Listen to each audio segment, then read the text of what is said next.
masithandaze.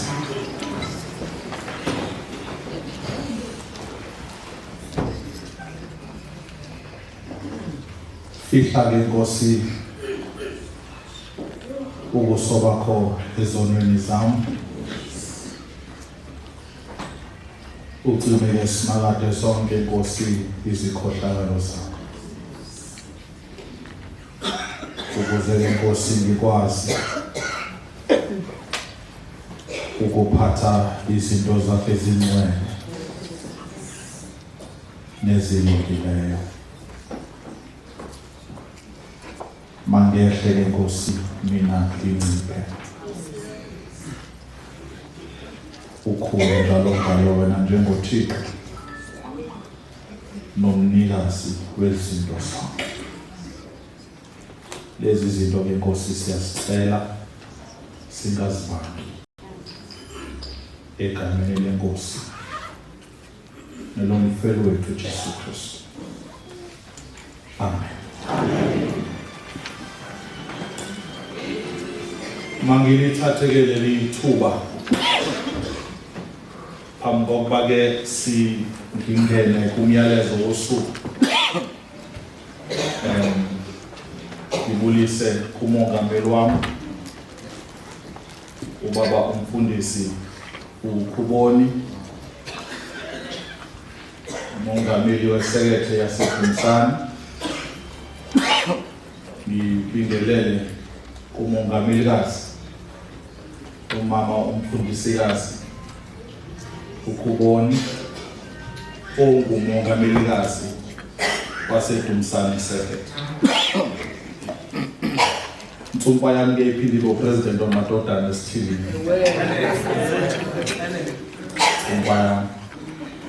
Umama wami yena aphinda abe uPresident womama esithini. Ayisiphethe ngamabhele ndaba.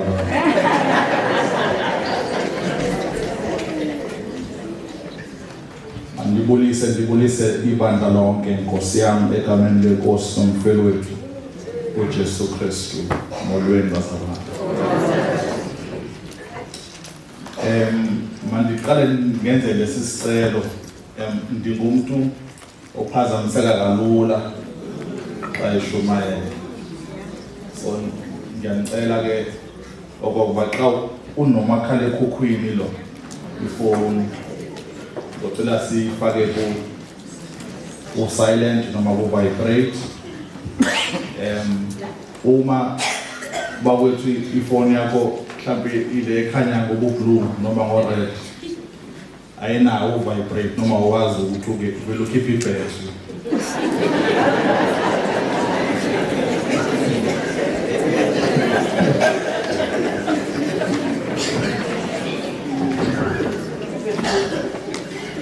Mangiqaleke ngenza amazwi okubulela kuyisekethe yaseBongani esithe siza singqongqoza siyisekethe yaseDumsane nalesicelo sokusebenzisa indlu yabo yokukhonza basivulela iminyango. Enkosi kakhulu khaya laseBongani. Sicela ke nizidlulisele nakumongameli uPresence lombulelo ovela eDumsane. Ngikhuluma ke phezu kwegunya likamongameli wesekethe kanti sithi nizidlulisela amazwi okubulela. And I would like to once again to pass our condolences njengebandla kwikhaya likamama uNabe nezihlobo zonke nezelamani as you continue to deal with ukulahlekelwa ngumama usisi umakazi umakhulu noma yiphi indima umama uNabe ebeyidlala empilweni yakho. We want to reaffirm njengebandla kuni mndeni wasekhaya ukuthi uThixo ukhona. Ikwanguwe futhi uThixo ozonithwala. You may, as ikhaya, be in a state of shock, disbelief, and confusion. Particularly ngoba akusiye umuntu oqale nemfihlayo njengekhaya kulonyaka. Kodwa noxa kunjalo, Thixo ukhona. Nina kule simo senhlungu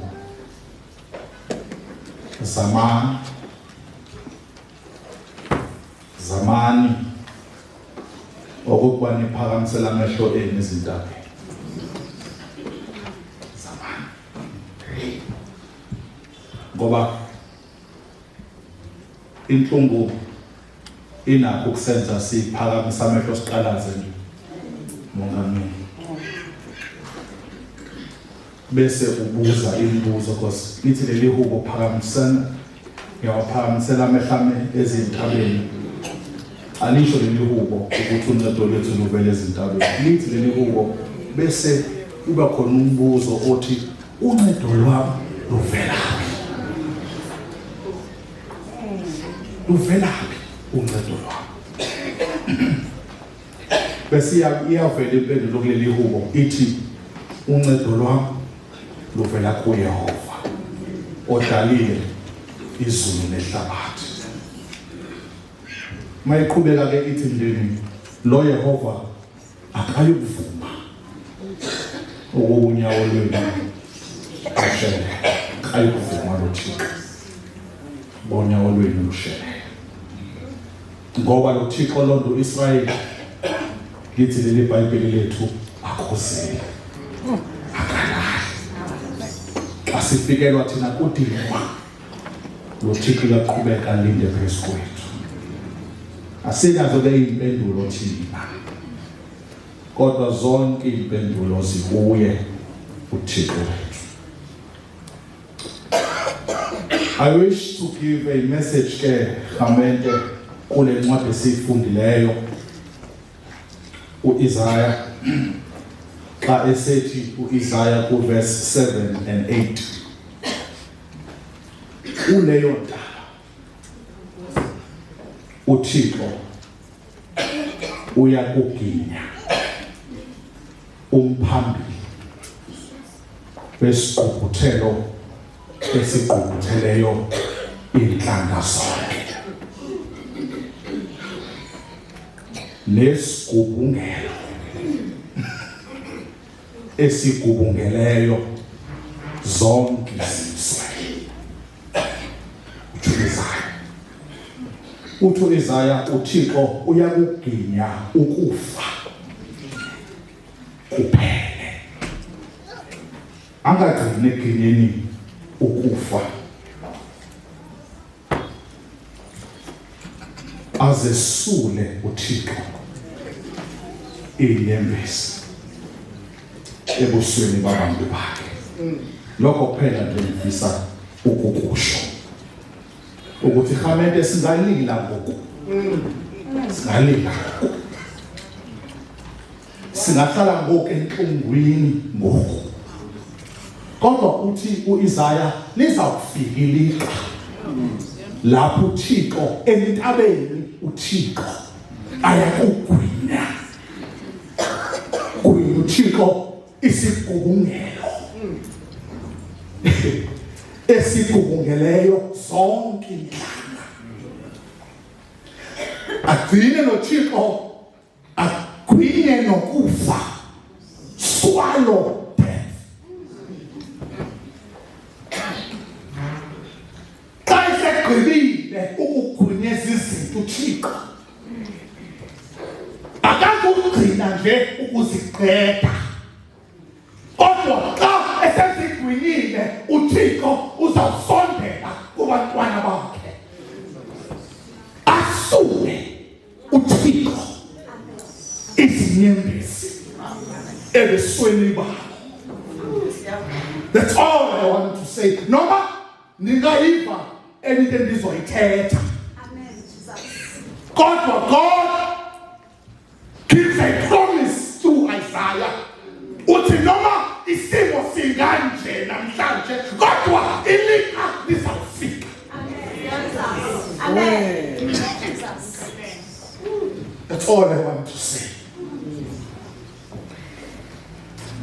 Incwadi kaIsaiah washumayeli bami has two distinct sections. Incwadi kaIsaiah. Abanye bangayenza into lesser sections, kodwa it has two distinct main sections. Incwadi kaIsaiah inama chapters out 66. The section yokuqala is from chapter, it has the first 39 chapters. The section yokugcina abashumayeli has the last 27 chapters. Now the original manuscript, okanye iBhayibheli lingafiki ezandleni zethu salithinta pha.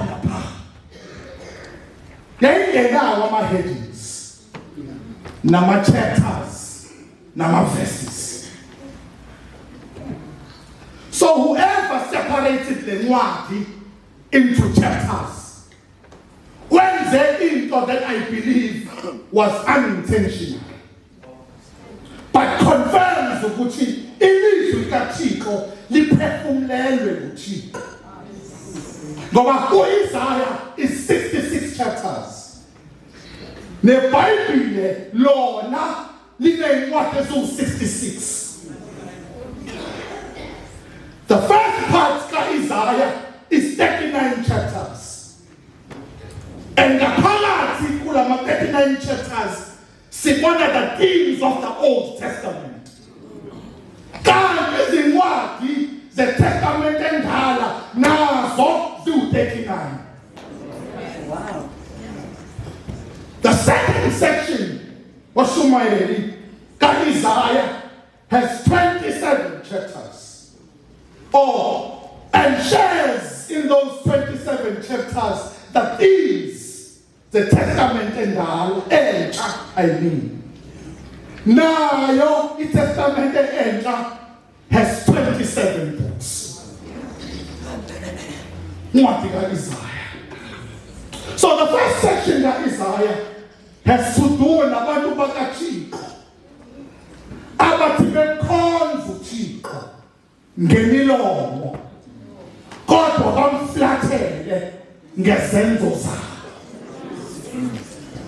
Ngoba mhlawumbe it is possible iyakwazi ukwenzeka leyo nto yoba ngomlomo umkhulu uThixo xa sihlangene ngeqhawa xa bekhula abangcwele nawe uthi siyadumisa Thixo siyamvuma ukuthi unguyehova kodwa ithi phuma iqhawa ngezenzo umflathele uThixo.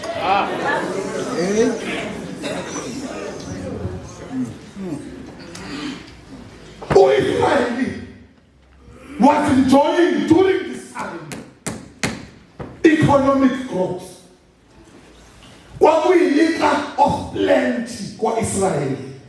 Yonke into ibahambela kakuhle. It was a time of plenty where they no longer found the need for God. Ngoba mhlawumbe the most dangerous season kumuntu okholwayo ayilili ixesha lenhlungu. Ngoba kwixesha lenhlungu siyazi ukuthi uncedo lwethu luvelaphi. Ingakho athi uYobi ndiyamazi ukuthi umhlengi wami ukhona. Ingakho athi uPetro singayaphi inkosi xa sisuka kuwe ngoba mazi yonke ukuphila alapha kuwe. Ingakho akuphepho phosani kuYehova zonke inkathazo zenu ngoba yena uyanika ayilo ixesha lenhlupheko ngoba in difficult times siyamazi uThixo. Hey.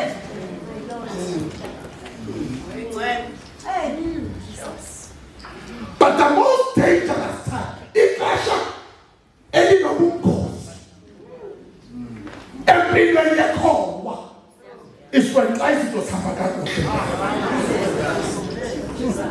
Xa izinto zihamba kakuhle. It is the time of milk and honey. Ngoba kulelo xesha asisiboni nesipho. Skachika. And so when Israel enjoyed a time of milk and honey, they neglected God. But if we not see understand the comment, what does neglecting Uchiko look like? Because their neglecting of Uchiko was not saying Akasapi Uchiko. Their neglecting of God is described by Isaiah Malendlela. Uthi Isaiah Uchiko uthi ngiyanizwa ukuthi ngemilomo niyangidumisa kodwa inhliziyo zenu zikude nami. That is what neglecting God looks like. Ukuthi ngiqhubeke ngincike nekhona ngiqhubeke ngibe apheqongeni kodwa ngibe kude naye.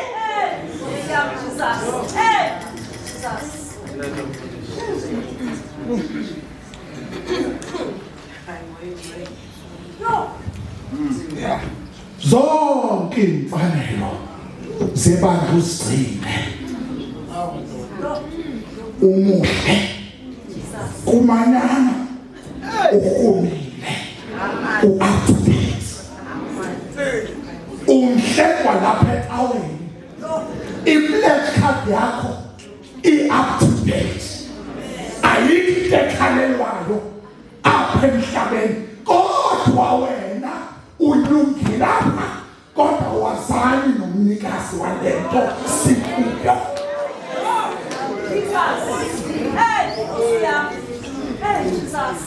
Israel loyelo lixa ngoba uyakwazi ukuthi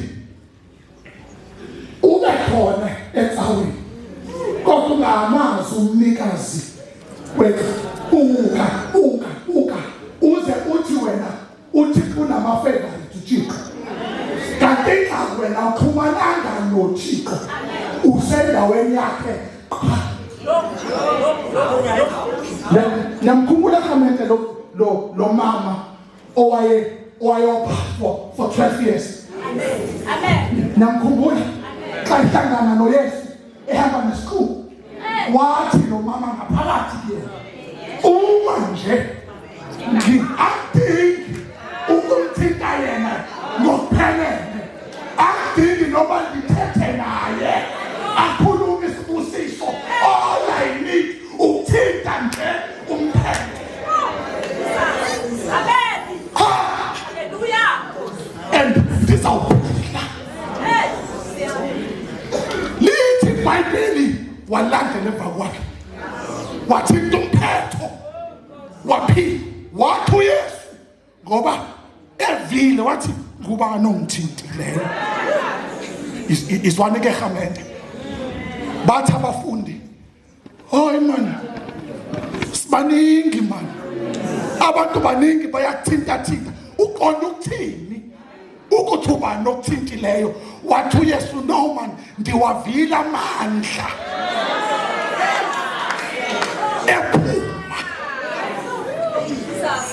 Uyabona xa ungahlangene noYesu secaweni uzofana nalesiquku esithi simthinta uYesu kodwa amandla awaphumi.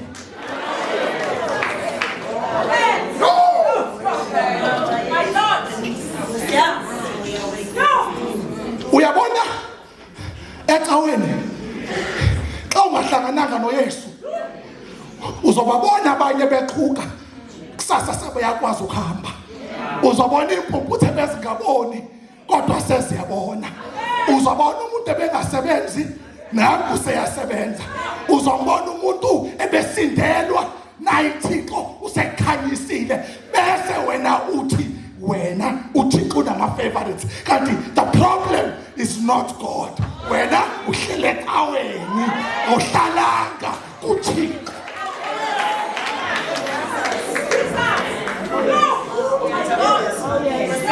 Ningayenzi khamente lolu.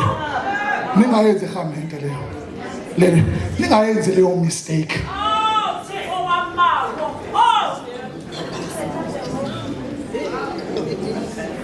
Kukho licule likhona sengithandayo mongameli wami ethi esike sicule lapha eKZN ethi thina silindele usuku olukhulu lokubuya lukaJesu. Uma iqhubeka kunenezwe ithi awuyeke intokozo. Yeke intokozo yokwazana naye ubani naye uthi hayi yokuba seca.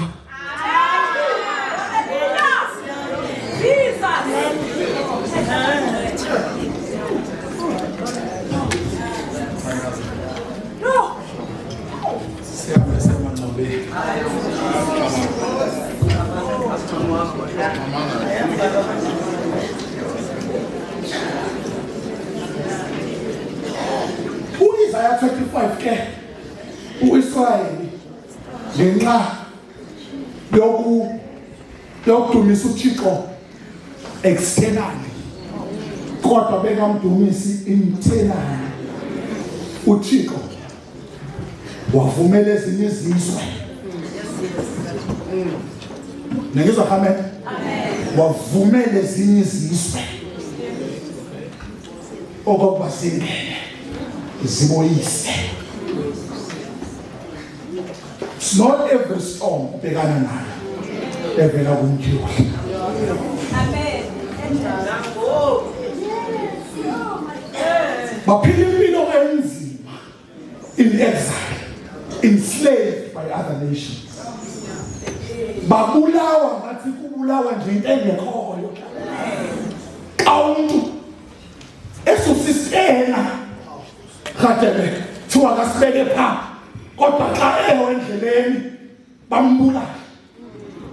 Pilo of an enslaved person. Ndengekhoyo bebuka bebulawa every day. They feel neglected. Ukudla kwabo kuyizinyembezi. They have become a shame.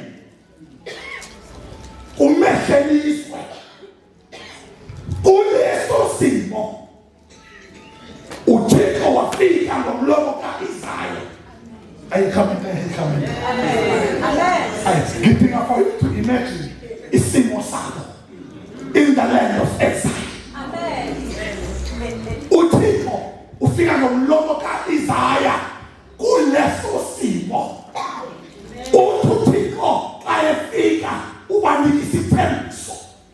uThixo kubo noma libulaleka ngoko nilila nsuku zonke kodwa one day endabeni naThixo I will swallow them. To Jesus. Oh my God. He makes a promise. It's a tembiso. It's a tembiso. Amen. It's a wonderful thing. Because it's a tembiso. A promise can only be made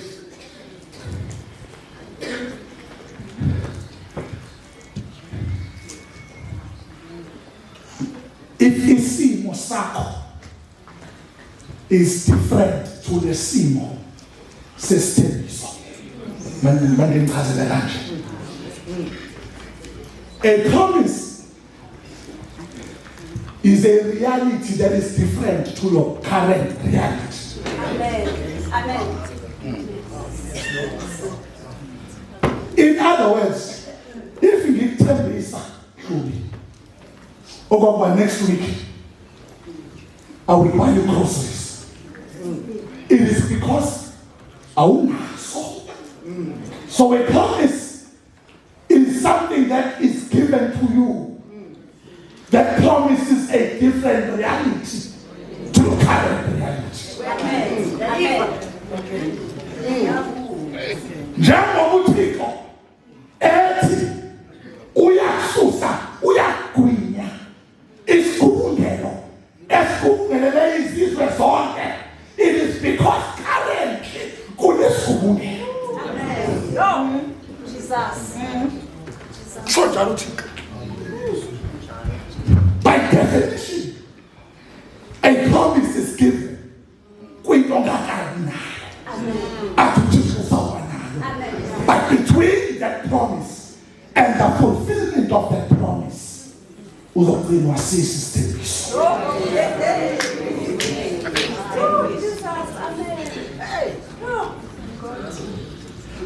Now I want to, before sithandaze, just do a little work on isigubungelo.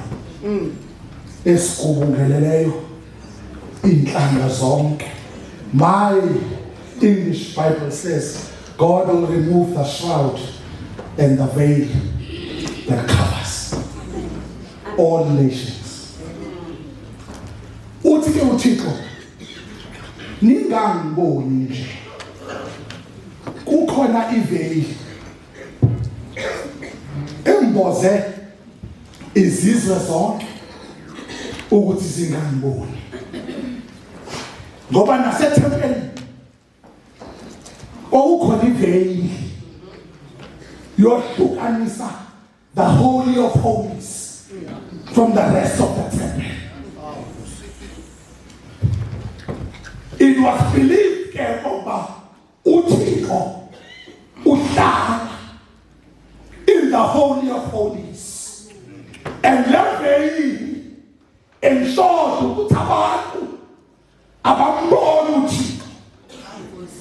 Uthi ke uThixo entabeni ndiyakusisusa lesigubungelo esigubungeleleyo inhlanga zonke.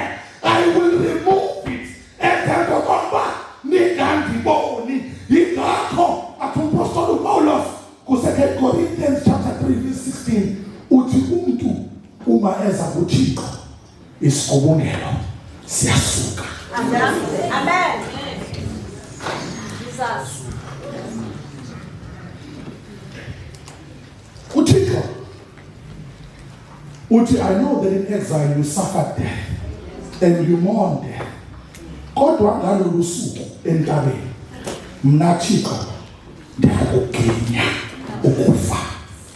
Ngamanye amazwi uthi uThixo, there will come a time when death is powerless.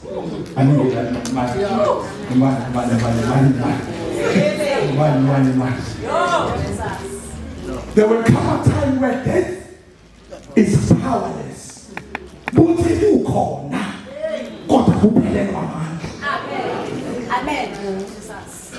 As apostle Paulus ku1 Corinthians chapter 15 lizawufika ixesha akukufa kuginywe kuphila. And on that day sizawuthi kukufa kufa luphila ulomfana lakho.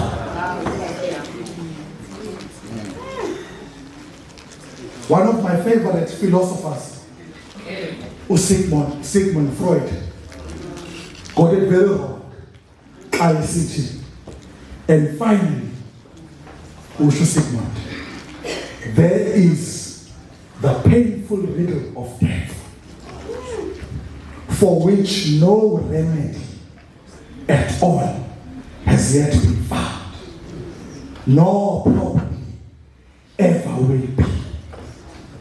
Uthi ke uIsaya yena sesinayo ikhambithi, ngoba entabeni God will swallow death. UPaul uze athi xa uThixo ekugwinile sizothi where, O death, is your sting?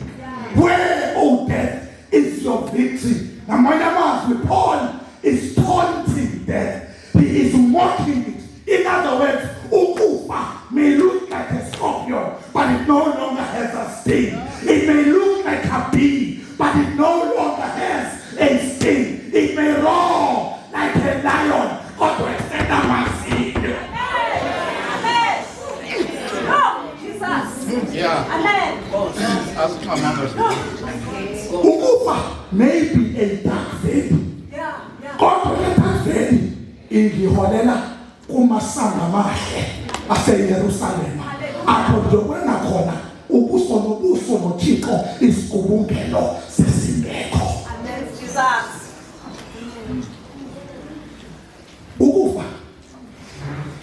Ukufa kamede uthi akuzophela kodwa kuyofika la ukufa is powerless.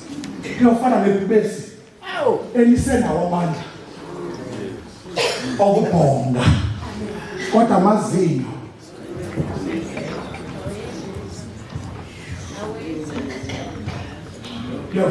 namkhumbula when uDaniel was let down emphandweni wengonyama. Amen.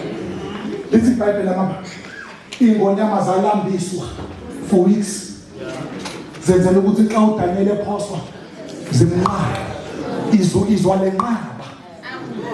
Lithi iBhayibheli xa uDaniel ehliswa nengelosi kaThixo naye Yes.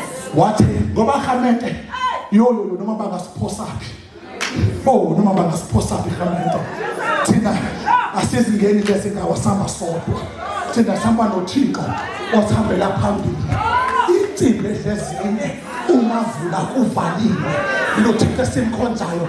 It does not matter noma impilo ingakuphosa kuliphi umphando wengonyama kodwa lo Thixo akavumi okuba sihambe sodwa. Yes, Jesus. Lithi iBhayibheli khamente wathi yehla yabe yehla nengilosi. Ngifuna ukuthi nina khaya la kwaNabe nithe Nkosi yami nizokufa komzali kwabe yabe impilo infaka inehlise emphandweni. Lithi iBhayibheli nengelosi nayo yenzani? Jesus. Lithi iBhayibheli ingelosi yenza ntoni? Yavala imlomo yengonyama. Evala. Ingelosi khandebe ayisibulalanga ingonyama. Ayisibulalanga khabethe ingonyama. Yazivala imlomo qhaqoba. In other words, uThixo empilweni yakho andizukubulala ingonyama. Andizukuzibulala. Kodwa into engizoyenza nje ngizosivala imilomo. Ngizosivala imilomo. Yingakho athi uDavide uThixo wenzani? Uyalungisa itafula. Uyalungisa itafula.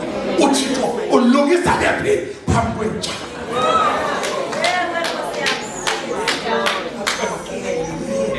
So khamente lalela ukufa kufana njengale ngonyama zaLiganeli ezithi sikhona siyazulazula kodwa ingxaki sivalwe. Death is powerless. Thixo ke ndamthanda uThixo. Uthi uThixo, once I have taken away lezi zinto that was causing pain to you, le veil ebiyenza ukuthi ningangiboni, once ngabulala ngaginya lokufa that has caused you so much pain today, the kufa that has caused all of us pain, uThixo akazokugcina khamente ekususele lezi zinto zasililisayo. Uthi lombhalo uIsaya bantakwethu uThixo uyothi sekwenzile lokho entabeni esegqibile ukwenza lokho uThixo akhiphe ihandkerchief yakhe asondele uThixo ngoba sisililile inyembezi ngenxa yokufa. Asondele uThixo nehandkerchief yakhe uThixo asule.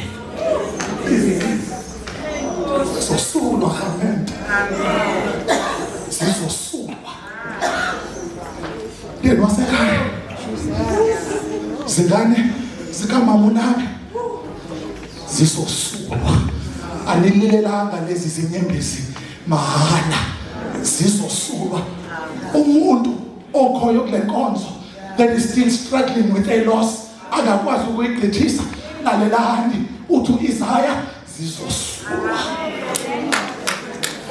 Zizosulwa. Ngoba Psalm 56 verse 8 uthi Psalm 56 verse 8 uthi inyembezi zethu kadebe ziqabisekile kuThixo. Usho Psalm 56 inyembezi zethu ziqabisekile kuThixo. Umuntu kaThixo akalili inyembezi zakhe ziwele phansi.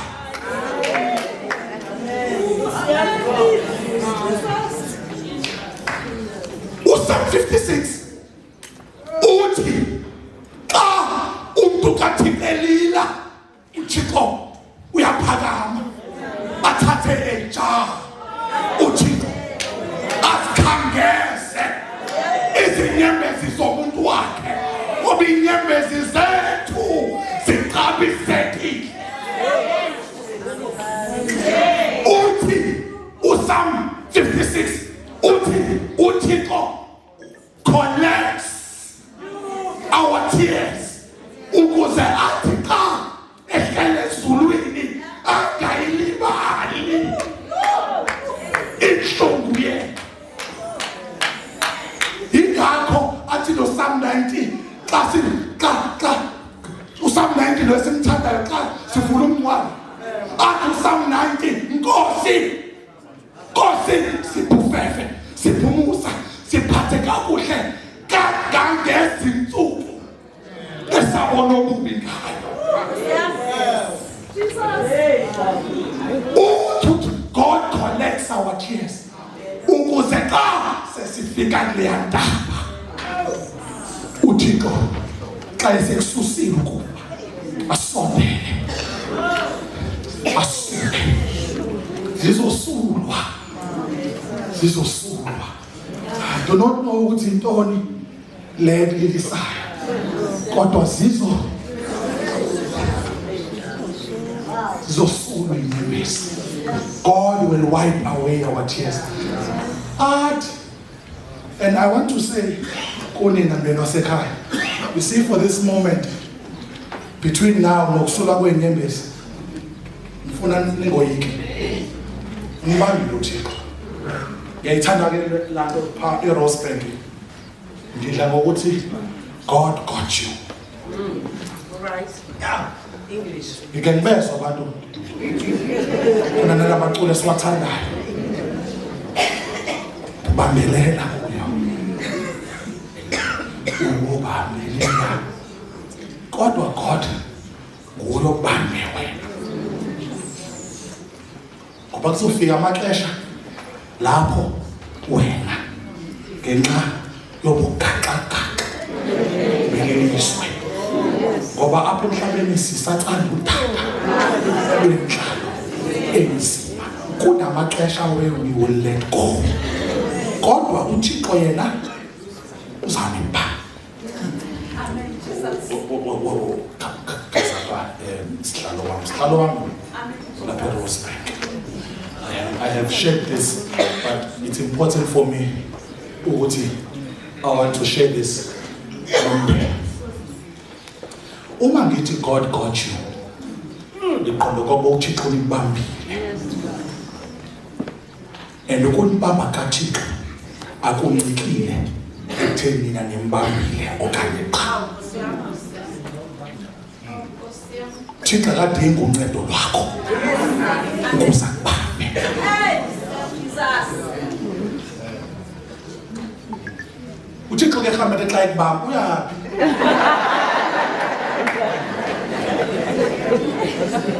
uThixo ke hamba xa ekubamba akakubambi kanje.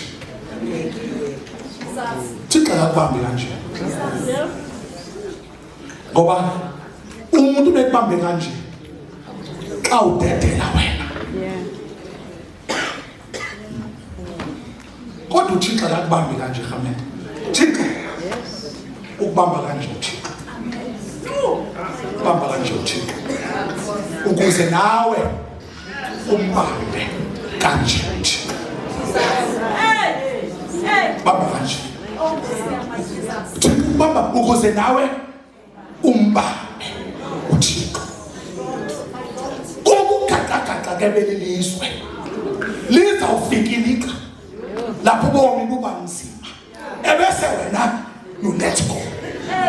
Kodwa God yena usakubamba. uThixo uyakubamba. Ude nawe abuya amandla okuphinda umbambe futhi. So ngifuna ukuthi ke mina saluba nexhala. Even if you let go, usangibambile. Amen. Uyothi liphinde libe namandla futhi okuphinde nani nimbambe. Because God got you. Jesus. Thixo ke anigcine sihamba. Ngiyayithanda le ndahamete ndiyayithanda icawa yasewesini. Icawa yasewesini indenzele into ezinkulu. Icawa yasewesini ngathi mina ngiqala bekufundiseni ndisamtsha ngidala samncinci ngumfundisi ndamenywa ngoMkhuboni e-East London ukuba ngiyoshumayela. Ndanexhalayo ngoba akude e-East London egcina ukuba bazondifaka ebhasini. Kwavele kwangena ke bomama i-email ndaqonda ukuba i-flight ticket le and ngakakaze ngibhabhe before in my life. Icawa yasewesini ngithanda kahle icawa yasewesini yandibhabhisa le cawa.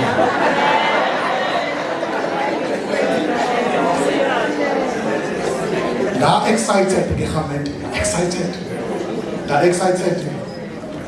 Ndakhumbula ukuba ndafuma ligqithi ndanxiba nekhola. Ngoba kaloku andiyazi uba kwenzakala ntoni phaya e-airport. Ndiyaqala ukuba khona so nami ndifika ndinxiba ikhola. Ndenzela ukuba xa ndifika andifuni ukubuza phela ubuza kakhulu. Kuba obvious uba awuyiqhelanga le. Ndafika e-airport ndafika ndabona ndajonga. Ndafuna ngabuza kodwa ndincedwe le nto kuba ndinxibe nekhola. Ndahamba ndangena ebhanoyini. Hayi mangena ebhanoyini ndangayithanda ukuba ntoni le nqola le xa uhamba ngayo ngambona udriver. Sasuka siye e-East London. Uma ndisuka ibhanoyi ndakhupha i-laptop yami nami ndizenza umntu serious. Ndizenza umntu serious into eqhelile leyo. Ayikho one nto endiyenzayo. Ukuba u-serious le nto akayiqali. Ayaqala rhada ibhanoyi xa iphezulu. Yaba nobugixegixi. Athi awa natsekulenza ibhanoyi nequmba. Hayibo. Afunani ama-speed humps.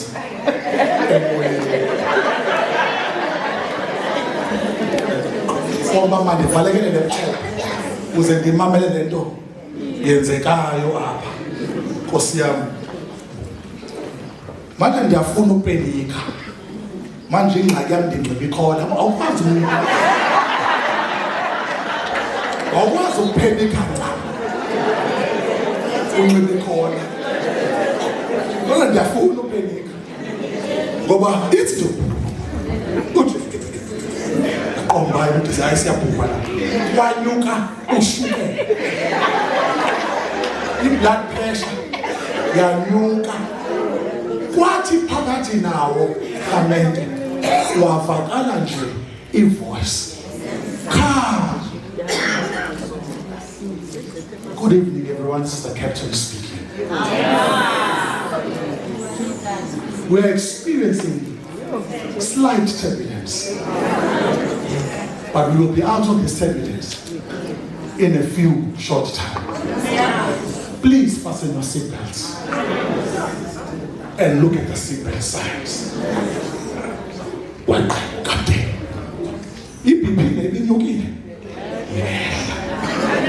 God turbulence is a call. Ukwesaba kwam akwehliswanga uphela kwe-turbulence. Kodwa ukwesaba kwehliswe ivoice kakhethe.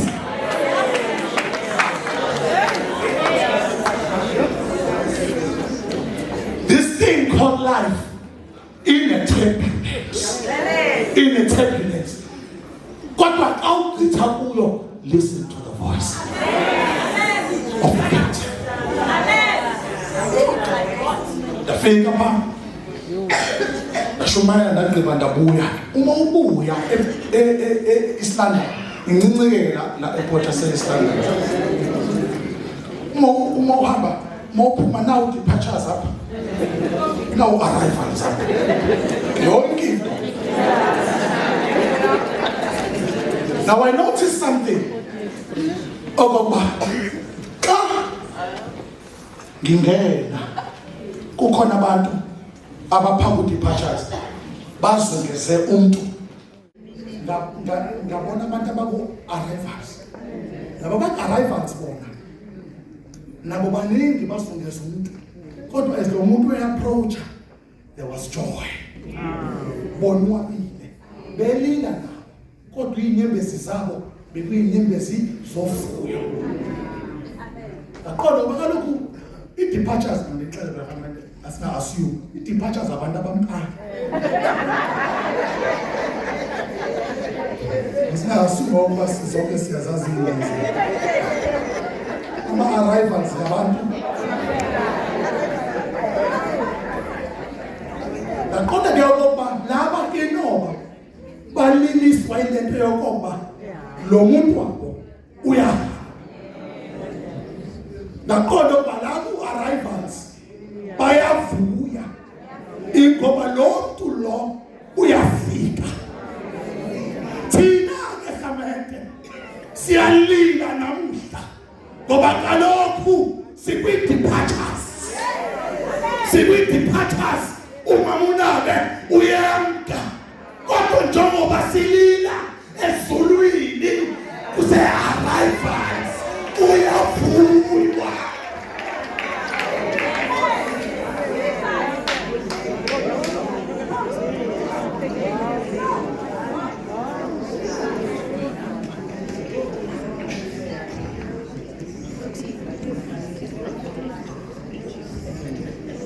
Wenzani